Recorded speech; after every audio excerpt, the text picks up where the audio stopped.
आज इस वीडियो में हम लोग सीखने वाले हैं पार्टनरशिप फाइनल अकाउंट। इसके लिए क्वेश्चन लिया हुआ है जिसमें लिखा हुआ है Varsha and Harsha are partners sharing profit and loss in capital ratio. इसका मतलब है कि वर्षा एंड हर्षा दो पार्टनर्स है जो कंपनी में जो प्रॉफिट्स होंगे या लॉसेस होंगे उसको अपने कैपिटल रेशो में डिवाइड करेंगे। You are required to prepare trading profit and loss account for the year ended 31 March 2020 and balance sheet. तो इसमें हमें ट्रेडिंग अकाउंट बनाना है, प्रॉफिट एंड लॉस अकाउंट बनाना है और बैलेंस शीट बनाना है। इसके लिए हम लोग को एक क्वेश्चन दिया है, ट्रायल बैलेंस दिया हुआ है जिसके डेबिट साइड में कुछ चीज़ें लिखे हुए हैं और क्रेडिट साइड में लिखा हुआ है। तो सबसे पहले फाइनल अकाउंट को सॉल्व करने के पहले ट्रायल बैलेंस में जो भी क्वेश्चंस दिए हुए उसे पोस्ट करना है हम लोग कि कहाँ पर जाएगा। जैसे लिखा हुआ है सन्ड्री डेटर्स, ये जाएगा हम लोग का असेट्स में। तो हमें क्या करना है यहाँ पर शॉर्ट फॉर्म में लिख के रख लो। जैसे ये असेट्स में जाने वाला है तो यहाँ पे हम लोगों ने लिख लिया ए से मतलब असेट्स में गया। फिर लिखा हुआ है परचेस हम लोग का जाता है ट्रेडिंग अकाउंट के डेबिट साइड में। तो यहाँ पर लिख दिया मैंने TD, इसका मतलब है ट्रेडिंग अकाउंट डेबिट साइड। फिर आ गया प्लांट एंड मशीनरी। अब मशीनरी हम लोग का जाता है असेट्स में। फिर आया फर्नीचर जाएगा आपका असेट्स में। सैलरीज आपका प्रॉफिट एंड लॉस के डेबिट में जाएगा। तो यहाँ पर लिखा हुआ है PD। अब जो आपका सेल्स है वो क्या होगा, सेल्स रिटर्न है वो क्या होगा आपका सेल्स से माइनस होगा। तो आपका सेल्स कहाँ पे आता है, ट्रेडिंग अकाउंट के क्रेडिट साइड में। तो रिटर्न्स भी कहाँ आएगा, ट्रेडिंग अकाउंट के क्रेडिट साइड में। फिर दिया हुआ है कैश इन हैंड आएगा आपका असेट्स में। ओपनिंग स्टॉक सबसे पहले वापस करना पड़ेगा। अब सबसे पहले जब क्वेश्चन स्टार्ट होता है उसमें क्या आता है, ओपनिंग स्टॉक। तो ओपनिंग स्टॉक आपका आएगा ट्रेडिंग अकाउंट के डेबिट साइड में। फिर दिया हुआ है आपको रेंट आएगा आपका प्रॉफिट एंड लॉस के डेबिट साइड। फिर दिया हुआ है आपको एडवर्टाइजमेंट आएगा आपका प्रॉफिट एंड लॉस के डेबिट साइड में। फिर अभी क्रेडिट बैलेंस देखते हैं। क्रेडिट बैलेंस में सबसे पहले लिखा हुआ सेल्स आपका आएगा ट्रेडिंग अकाउंट के क्रेडिट साइड में। अभी सेल्स में से आपको क्या माइनस करना है, सेल्स रिटर्न करना है। तो जब भी कुछ चीजें हम लोग को माइनस करना हो या प्लस करना हो तो उसके लिए हमें उसे इनर कॉलम में लिखना होता है और एक लाइन छोड़ना होता है। इसके लिए मैं इसे क्या कर दे रहा हूँ, स्टार कर दे रहा हूँ। क्यों स्टार कर रहा हूँ, क्योंकि मुझे सेल्स में से सेल्स रिटर्न को माइनस करना है। फिर लिखा हुआ है सन्ड्री क्रेडिटर, ये आता है आपका लाइबिलिटीज में।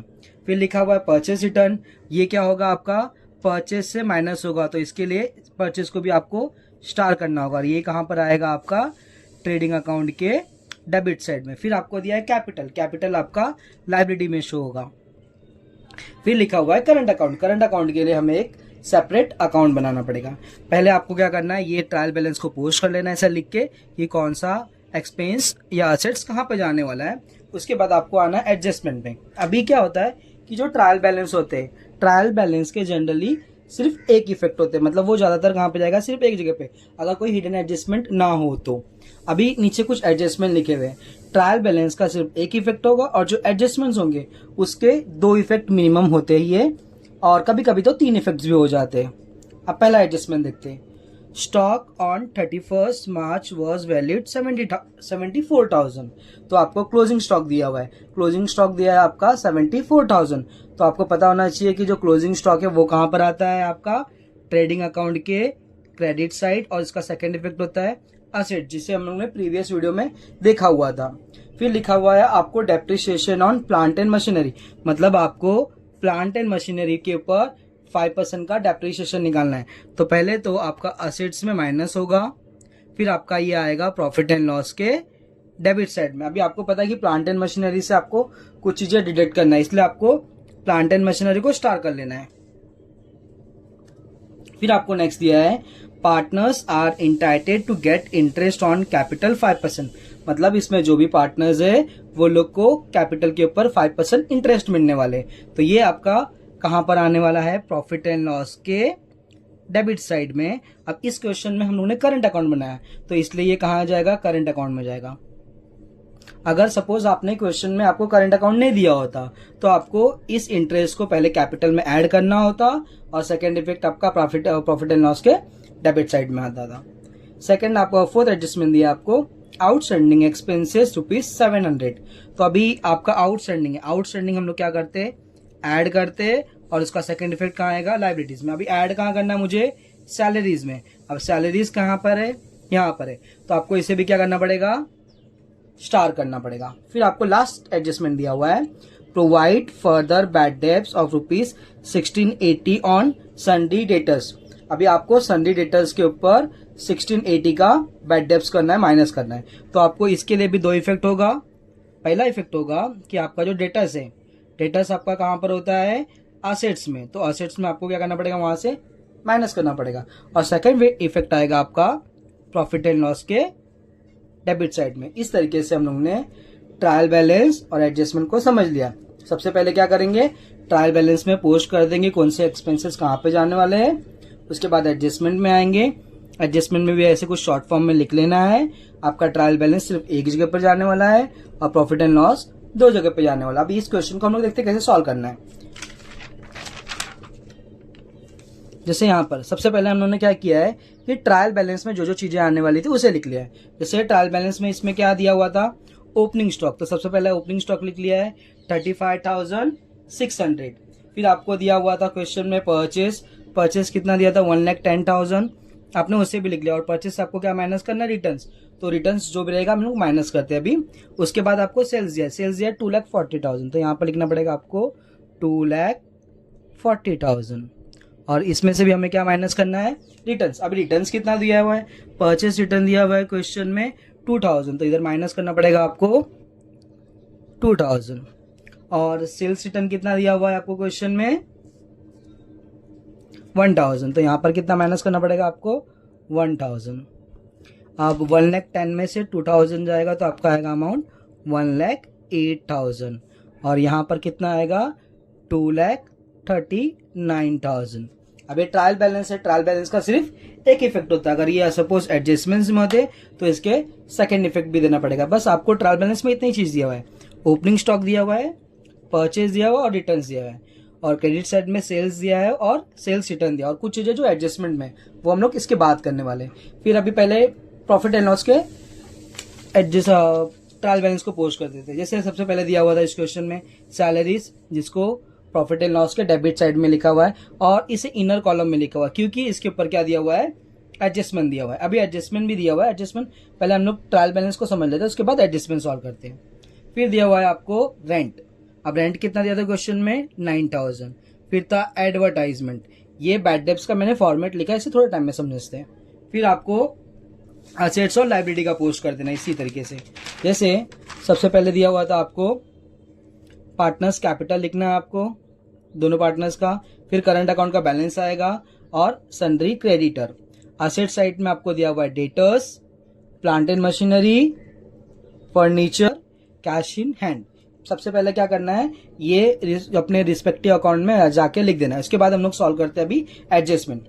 जैसे पहला सबसे एडजस्टमेंट लिखा हुआ है, stock on 31 March was valued 74,000। अभी ये कहां पर आएगा आपका, पहले तो आएगा ट्रेडिंग अकाउंट के क्रेडिट साइड में, जहां पे आपको लिखना है बाय क्लोजिंग स्टॉक, और इसका अमाउंट दिया हुआ है 74,000, तो आपका आउटर कॉलम में आएगा 74,000। ये एक इफेक्ट हो गया। और इसका सेकंड इफेक्ट आएगा असेट्स में। असेट्स में भी आपको लिखना है क्लोजिंग स्टॉक, अमाउंट सेम रहेगा 74,000। फिर आपका सेकंड एडजस्टमेंट था depreciation on plant and machinery 5%। अभी जो भी आपका प्लांट एंड मशीनरी है उसके ऊपर आपको कितना परसेंट निकालना है, 5% निकालना है। तो प्लांट एंड मशीनरी आपका कहां पर आता है, असेट्स में। अभी असेट्स में कितना लिखा है 1,60,000, तो इसमें से हमने कितना माइनस करना है, डेप्रिसिएशन, यहाँ पे लिखना है डेप्रिसिएशन 5%। अभी आपको पता है 10% क्या होता है, इसका एक जीरो निकाल दो, 16,000 10% है, तो 5% क्या होगा उसका हाफ, तो 16,000 का हाफ कितना होता है 8,000, तो इसका डेप्रिसिएशन कितना आ गया 8,000। अब 1,60,000 में से 8,000 जाएगा तो आपका अमाउंट आएगा 1,52,000। ये हो गया एक इफेक्ट। अब जितने भी एडजस्टमेंट होते हैं उसके दो इफेक्ट होते हैं। अब सेकंड इफेक्ट देखना है। सेकंड इफेक्ट आपका आएगा प्रॉफिट एंड लॉस के डेबिट साइड में, यहाँ पे लिखना है टू डेप्रीशिएशन ऑन प्लांट, इसका अमाउंट आया था 8,000 रुपीज। फिर आपका थर्ड एडजस्टमेंट दिया हुआ है क्वेश्चन में, partners are entitled to get interest on capital 5%। अभी जो भी आपका कैपिटल है उसके ऊपर आपको कितना इंटरेस्ट देना है, 5% देना है। पहले तो आप कैपिटल देख लेते हैं। कैपिटल लाइबिलिटीज में दिया हुआ है आपको 1,80,000 और 60,000। तो अभी आपको 5% निकालना है। इसका कितना परसेंट था, हाँ 5%। 5% निकालने के लिए सेम करेंगे, पहले इसका 10 कैंसिल करेंगे तो कितना आ गया 18,000। 18,000 10% है तो 5% कितना हो जाएगा 9,000। वैसे ही हर्षा का कितना दिया है 60,000, तो ये हो जाएगा 6,000 और उसका आप हो जाएगा 3,000। इसे भी हम लोग को लिखना है प्रॉफिट एंड लॉस के डेबिट साइड में लिखना है। यहाँ पे लिखना है टू इंटरेस्ट ऑन कैपिटल। अब दो पार्टनर है, पहली पार्टनर है वर्षा, दूसरी हर्षा। अब इसका अमाउंट कितना आया था 9,000 और इसका 3,000, तो 9 और 3 कितना हो जाएगा आपका 12,000। ये एक ही इफेक्ट हो गया। अब इसका सेकंड इफेक्ट भी देना है। सेकंड इफेक्ट आपका करंट अकाउंट में आएगा, करंट अकाउंट के क्रेडिट साइड में आएगा बाय, अब ये कहां से आया है, profit and loss account. Amount कितना है, वर्षा का 9,000, हर्षा का 6,000। ये हो गया आपका थर्ड एडजस्टमेंट। अब फोर्थ एडजस्टमेंट लिखा हुआ है कि आउटस्टैंडिंग एक्सपेंसेस ₹700, मतलब सैलरीज में आपका अभी पैसा देना बाकी है। कितना बाकी है 700, तो आपका सैलरीज यहाँ पे लिखा है प्रॉफिट एंड लॉस के डेबिट में। अब इसमें क्या करना है आपको, आउटस्टैंडिंग को ऐड करना है। यहाँ पे लिखना है ऐड आउटस्टैंडिंग, इसका अमाउंट दिया है 700। अभी 8,600 में 700 को प्लस करेंगे तो ये आपका आ जाएगा 9,300। अब ये हो गया आपका एक इफेक्ट। अब आपको उसका सेकंड इफेक्ट लिखना पड़ेगा। तो सेकंड इफेक्ट होता है आउटस्टैंडिंग का लाइबिलिटीज में। लाइबिलिटीज में लिखेंगे आप आउटस्टैंडिंग सैलरीज। अमाउंट कितना है इसका आउटस्टैंडिंग 700। फिर आपका एक लास्ट एडजस्टमेंट है, provide further bad debts of 1680 on Sunday debtors. मतलब आपका जो डेटर्स है उससे आपको 1680 को माइनस करना। तो आपका डेटर्स कहां पर है, यहाँ पर है असेट्स में। यहाँ पर आपको माइनस करना है लेस बैड डेब्ट्स। कितना आएगा 1680, इसे माइनस कर लेना है। अब इसका फर्स्ट इफेक्ट हो गया। सेकंड इफेक्ट आता है प्रॉफिट एंड लॉस में। अब इसके लिए भी ना थोड़ा सा याद करना पड़ेगा हम लोग को। सबसे पहला आता है बैड डेब्ट्स, फिर आता है न्यू बैड डेब्ट्स, फिर आपका आता है आरडीडी, फिर आता है लेस ओल्ड आरडीडी। अब जो ये बैड डेब्ट्स है फर्स्ट वाला और ये लास्ट वाला आरडीडी, ये दोनों हम लोग को ट्रायल बैलेंस में मिलेगा। और जो ये सेकंड वाला निकला न्यू बैड डेब्ट्स और आरडीडी, ये दोनों हम लोग को एडजस्टमेंट से मिलेगा। अब क्वेश्चन में हम लोगों ने देखा था कि बैड डेब्ट्स नहीं दिया हुआ था। अब न्यू बैड डेब्ट्स अभी एडजस्टमेंट में लिखा हुआ था कि कितना दिया हुआ है 1680, तो यहाँ पर लिख दिया 1680, ये डैश हो गया। अब आरडीडी भी नहीं दिया हुआ है, ओल्ड आरडीडी भी नहीं दिया है, तो इसका अमाउंट 1680 आ जाएगा। इस तरीके से हम लोग का ट्रायल बैलेंस और एडजस्टमेंट दोनों। अब हमें करना है टैली। टैली करने के लिए पहले हम लोगों ने क्रेडिट साइड को टोटल किया 2,39,000 प्लस 74,000, तो हम लोग का टोटल आ गया 3,13,000। और जब डेबिट साइड को टोटल किया तो आया 35,600 प्लस 1,08,000, तो इसका अमाउंट आया 1,43,600। तो दोनों को कंपेयर किया 3,13,000 और 1,43,600, तो इसमें क्रेडिट साइड का जो अमाउंट है वो बड़ा है। तो जब भी ट्रेडिंग अकाउंट का क्रेडिट साइड बड़ा होगा और डेबिट साइड छोटा होगा तो उस समय होता है हम लोग को ग्रॉस प्रॉफिट। तो डेबिट साइड का अमाउंट था 3,13,000, क्रेडिट साइड का अमाउंट क्रेडिट साइड का था 3,13,000, डेबिट साइड का 1,43,600, तो माइनस करने पर आया 1,69,400। इसको बोलते हैं ग्रॉस प्रॉफिट। आपको क्या करना है, जो दोनों में से बड़ा नंबर होगा उसे दोनों साइड टोटल में लिख देना है और क्रेडिट साइड को डेबिट साइड से माइनस कर दिया तो कितना आ गया 1,69,400। अब ये डेबिट साइड से आपका प्रॉफिट एंड लॉस के क्रेडिट साइड में जाएगा। यहाँ पर लिखना है by gross profit brought down. वहां पर क्रेडिट डाउन था, यहाँ पर आ गया ब्रॉट डाउन। सेम इसमें भी यही करना है। पहले आपको दोनों साइड का टोटल कर लेना है, क्रेडिट साइड का और डेबिट साइड का। फिर जो जिस साइड का अमाउंट बड़ा है उस साइड के अमाउंट को छोटे वाले अमाउंट से माइनस कर देना है। इसमें हम लोग को आ जाएगा नेट प्रॉफिट। कैपिटल रेशियो निकालना पड़ेगा। इसमें कैपिटल दिया 80,000, इसमें दिया है 60,000, तो इसमें जीरो कितने हैं 1 2 3 4, इसमें कितने हैं 1 2 3 4, ये 4 0 से 4 0 कैंसिल, तो यहाँ पर कितने हो गए 18:16 6। 18 और 6 दोनों 6 के टेबल में आते हैं, 6 1 6, 6 3 18, तो इसका रेशियो हो गया 3:1। अब जो आपका नेट प्रॉफिट कितना आया था आपका 1,19,820, इसको आपको कैपिटल रेशियो में डिवाइड करना है। कैपिटल रेशियो क्या है 3:1, तो इंटू 3 डिवाइड बाय 3 + 1 कितना हो जाएगा 4। फिर यहाँ पर भी सेम सेकंड पार्टनर के लिए हर्षा के लिए 1 डिवाइड बाय 4, तो जब इसको सॉल्व करेंगे तो यह आया 89,865 और इसका आया 29,955। तो फर्स्ट पार्टनर को कितना मिल गया आपका 89,865, सेकंड को मिला 29,955, दोनों को प्लस किया तो आपका अमाउंट आना चाहिए 1,19,820। अब जो ये नेट प्रॉफिट है इसको आपको ट्रांसफर करना पड़ेगा करंट अकाउंट में। करंट अकाउंट में आपको इसको ट्रांसफर करना पड़ेगा, यहाँ पे लिखना पड़ेगा by profit and loss account.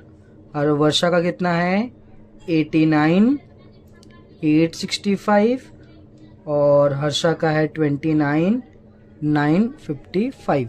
अब इसे भी सेम आपको प्लस करके माइनस करना पड़ेगा। अब जो भी यहाँ पर पैसा आएगा उसे हम लोग को पार्टनर्स करंट अकाउंट में लिख देना है। अब आपको इस क्वेश्चन में वर्षा और हर्षा का टोटल करना है करंट अकाउंट का। वर्षा का टोटल करने के बाद टाइम आया 108,865 और हर्षा का कितना आया 38,955। अब क्रेडिट साइड में कुछ भी नहीं तो माइनस करने के लिए तो यही सेम अमाउंट यहाँ पर भी वर्षा में भी आ जाएगा और हर्षा में भी आ जाएगा। बाद में इस अमाउंट को आपको लाइबिलिटीज में पार्टनर्स करंट अकाउंट में लिखना है। वर्षा में 108,665 और हर्षा में 38,955।